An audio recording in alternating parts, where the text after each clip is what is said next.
At SEMA, for as long as I can remember, it's been Ford out front. The boys at the Blue Oval had SEMA locked up with Ford product front and center. For 2022, Ford flinched and Dodge drove their marketing right down the middle of one of the biggest car gatherings in the world.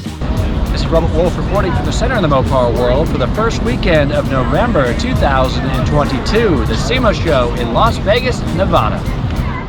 Leading into the 2022 SEMA show, there were many rumblings about longtime event vendors Ford and GM pulling out. It didn't take long for Toyota to grab Ford's primetime Central Hall mezzanine space. Subsequently, Dodge slid into Chevy's prime spot smack dab in the middle of the same hall. But Dodge didn't stop there. They also bought electric signage in and around the strip on various casino buildings. I must say, grabbing this prime property was a major coup, despite the confusion it caused by the corporation keeping their longtime, well-known real estate over in the North Hall. This year, that North Hall booth flew the Mopar and Jeep banner only. This Mopar booth has been a long-time go-to spot for the Mopar faithful, and in the past, all the racing and performance announcements were broadcast from here. This year, it just seemed Mopar people weren't quite sure where they needed to be, in the Dodge booth or the Mopar booth. Making it even a little more confusing, Direct Connection was showcased at the Dodge booth and Mopar Performance at the Mopar booth. I think the problem is, as far as the corporation is concerned, Mopar is just their parts arm of the company, while their die-hard customers think everything made by the corporation is a Mopar. Over at the Dodge booth, the new electric Daytona was showcased front and center, this time painted a deep red rather than the silver color it debuted in at Woodward. All four corners were shod with all-new carbon fiber knockoff style wheels. Out front, they showcased Paul Rossi's 70s Direct Connection Challenger, Mike Musto's sinister black wing car, the new carbon fiber body Charger shell, and over-the-top corporate-sponsored drag pack Durango of Tom Bailey. Sprinkled in and around were several of the Last Call 2023 Challenger and Charger Special Limited Edition model cars. My old friend and Mr. Las Vegas, Mike Kinney, ran me down at the Dodge booth to do an impromptu interview for his new podcast show, Cars, Stars, and Roll Bars. After you're done watching this video, be sure to check that one out too. Because Dodge rolled out so much product news at the Woodward Dream Cruise this year, there weren't many surprises from Dodge at SEMA, with the exception for a Hellcat motor program that boasted 4 supercharged Hemi crate motors, with the big dog being a killer E85 1500 horsepower motor. SEMA is supposed to be a place where companies showcase their latest and greatest hardware, but for 2022, it seemed to be more of the same old rather than new stuff. My takeaway was, with all the supply chain issues over the last 3 years, the new news of the show was that for 2023, suppliers should finally begin getting supply chains worked out so they can actually deliver the parts they sell and we customers desperately need. I spoke with Legendary Auto Interiors, a major supplier for the Mopar market, and they explained to me the biggest hurdle in 2022 was getting adhesives for their door panels that have been phased out because of the EPA regulations. For other companies like Milodon, who make their products in the United States, it's been a lack of workers that have slowed them down. Hopefully in 2023, that should ease up some. There were some interesting things for the Mopar enthusiasts, like these late model Challenger front suspension parts, A-body grills and the like from Classic Industries, and this innovative supercharger prototype for small block Mopars from Ed Hamburgers were some of the highlights. We're here today at SEMA with Ed Hamburgers. Now, Ed, I don't want to make you feel old, but when I was 15 and 16 years old getting into this, starting the magazine at 21, you were one of the guys I looked at as one of the leaders in this. And I have actually pictures of you racing back then that I treasured pictures. So seeing you still in the hobby today, producing parts, is really fantastic because it's a great lineage to the Mopar past. So when did you start doing the oil pans that I remember so much? Oil pans I actually formed in 1978. We were building the oil pans for our Mopar race cars. Right. And I was doing all my dyno testing up in Boundbrook with Ralph Troopy Kling, who was a Chevrolet diehard, built a lot of superstock cars. Right. He was a good personal friend of mine. And he saw how much power we were actually able to produce using the oil pans that I designed for our Mopar applications, and so he decided, he asked me at that time, would I make the aluminum oil pans for any of his race cars. Right. He said, sure, and that's how the business got started with Hamburger's oil pans. Now, I remember your oil pans on a lot of super stock cars, but you were a 340, 360 guy, correct? Is that what you cut your teeth on? Only small blocks. Oh, you didn't do the super stock blocks. stuff later? Okay. It was all super stock, but all small blocks. Okay. Yeah, I raced super stock. Right. You know, super stock I-automatic. Right. Held a record for a while. You know, and we did a lot of things in super stock. This is one of the 8 race cars that I campaigned. You know, in the early to late 70s. You know, with a team of right. a total of 8 racers. I raced one of the cars, and I tuned all the vehicles and built all the vehicles. Gotcha. And that was how I actually got into the business. So now, so many years later, you're developing new stuff that still goes on these motors. So tell me a little bit about this supercharger you guys have this year. Well, this is really an effort to see if there's a market for a good quality supercharger for the early A bodies, Mm-hmm. and if it turns out to be accepted, if you will, and we get some volume out of it, we'll actually continue going on and go after the E and B body application with the 3 to 440s. Right. Because I think there's a market for it. There's a market for it. The small block is the smaller market, obviously, but if you can make it there, you can make it in the big block stuff for sure. That's what I thought. And since this is what we basically got into the industry with. Correct, yeah. I felt, let's try it on this first, see what the reaction is here at SEMA, and we've been talking to Mopar as well. Right. They're interested in putting it in the direct connection catalog. Yeah. And so we'll see how the reaction is at the end of the show, and then we'll decide whether we're going to produce it or not. Well, you're on the beginning of the curve, because what we see now is a lot of 440 guys, you know, getting tired of seeing the same thing. So there's a resurgence to try to find the 340 stuff, which is really hard to get these days. But there's some parts coming out, and guys are getting into it just because it's different. It's something that's a little different that kind of got lost in the shuffle as the thing evolved. So are these available now, or are these prototyped?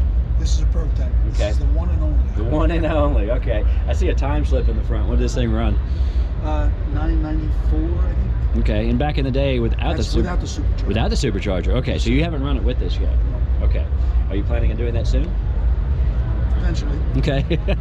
So if someone wants to buy one of these things, how do they go about doing it? Well, right now, they contact us, and we'll let them know if and when they become available in production. Because we're not committed to it yet. Right. It really depends on the overall acceptance, and we have a couple of major distributors that are interested in taking on the entire product line, and so whether or not that fits into their plans or not remains to be seen. Why do you feel this supercharger is better than the others that are out there now? Well, number one, it's very high quality machine work. Mm-hmm. Okay. Number two, it's a centrifugal as opposed to a positive displacement, so that you don't have instant torque. The drivability is much more manageable. Mm-hmm. The power curve is linear, so the higher the speed, RPMs, the higher the horsepower. And so it's very manageable from the drivability standpoint. Right. And this also, because of its unique planetary drive system, which is uses a fluid drive instead of a gear drive, there's no noise, there's no whine. Does that does it keep it cooler also? Keeps it cooler as well. Yes, exactly. Because obviously noise means friction, and so there's less of that. And this will spin up to 90,000 RPM as opposed to a typical centrifugal supercharger, which will only go up to 60,000 RPM. Right. And as a result, we're able to build it in such a way so that you have a lot more low-end torque, which has always been the complaint with the centrifugal supercharger. All the other manufacturers. That isn't the case with this. So this has good low-end torque, and the power just keeps climbing. Sounds great. Thank you for showing it to us. It's a beautiful product, and we'd love to see the car back out again. Ed. Thank you. A crowd favorite was the sinister black dual-turbo 1970 Super Bee that was set up outside to greet everyone coming into the show. Also outside were a trick pair of root beer color Mopars, one Charger and one Cuda. Inside, new vendor ExoMod showcased their third C68 Charger of the series, this one in plum crazy purple. C68 number 1 hit the auction block at Mecum a week later in Arizona and sold for over $300,000. So we visited with these guys before, ExoMod. MCG was kind of first on the scene to find you guys. Absolutely. Thanks for putting the cars in our magazine. Our pleasure. And we kind of followed you along the way in the shows. You've been pushing these things really hard. Absolutely. This is a new build. This is a brand new build. We're actually unveiling it right here at SEMA. Unveiled it yesterday. So this is the number 3 car? This is the number 3 car. Okay. And this one differs from the other ones how? This one is a Plum Crazy Pearl custom blend, very similar to the Heritage style. We have no chrome on this car like the car that we unveiled at Carlisle. Right. It's more modern elements. So what we have here is a satin gunmetal flip-top gas cap, and we have that same theme going through the entire car in terms of the wheels, the light trim, the grill trim. All right, so there's a lot more carbon on this one. Yeah, a lot more carbon on this car, a lot more exposed carbon revealed. And the spoilers and such. Exactly. Okay. As you build these things, as you go along, do they evolve? They do. As far as the build They sure quality do. and such, Yeah, this car actually, we deleted the roof seat. Okay. So it's a smooth top, very similar to the 68 through 70 Oh, Chargers. I didn't even notice that. Which is good. If you don't notice it, it means you did a good job. Right on. So we have 3 cars going to auction from what I hear. Sure so do. you're going to do Barrett Jackson with the blue car. Actually, silver no. car. Mecum Vegas, Mecum the Vegas, blue car. car. Mecum Kissimmee with this car. And Barrett Jackson Scottsdale with the silver car. And we met you, you were committed to do 12 builds. I think where you're at with the sales of these, you probably only have 4 builds left, correct? Because of the fact that you didn't break it yet. Well, that's true. We have 2 builds in process. Actually, 3 builds in process right now. Right. One of them's a black car that should be done in about 2 weeks. Right.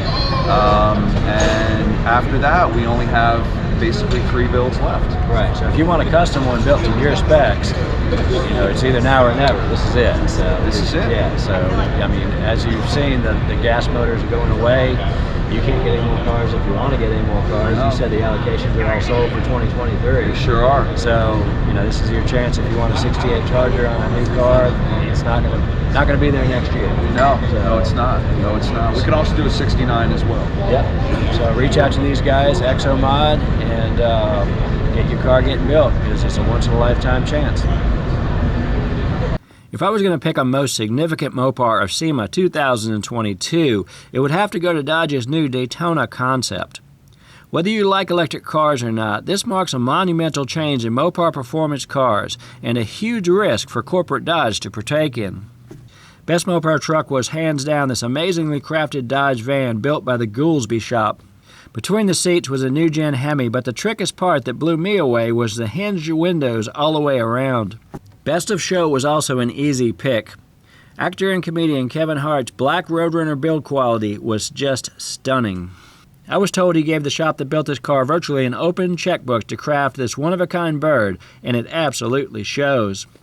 Fit and finish, attention to detail, and capturing the essence of the original production car were unrivaled. As always, for more in-depth features on these and many other cars from the SEMA show this year, make sure you have a subscription to the only Mopar magazine that matters, Mopar Collector's Guide. Well, that's a wrap for SEMA 2022. Until next month, I'll see you on the pages of MCG. If you want to see more videos like this one, please smash the subscribe to Mopar TV button below. It's absolutely free.